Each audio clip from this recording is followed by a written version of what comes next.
এবার ওটা কি করবি, নিয়ে দিবি? এবার ওর মধ্যে নুন টুন দিয়ে দিবি তো সব? আস্তে কাদা কাদা হয়ে গেছে, কিন্তু ম্যাগিটা বেশি সিদ্ধ হয়ে গেছে মনে হচ্ছে।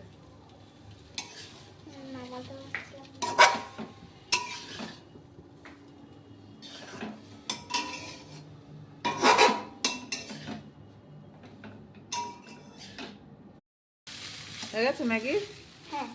হ্যাঁ, কি দিলি ম্যাগিতে? ম্যাগিতে ওই যে ডিমটা দেওয়ার পর ম্যাগিটা দিয়ে দিয়েছি, সিদ্ধ ম্যাগিটা দিয়ে নাড়লাম, নেড়ে নুন দিলাম, তার মধ্যে ম্যাগির মশলাগুলো দিলাম, তারপরে একটু গোলমরিচের গুঁড়ো দিলাম। ব্যাস,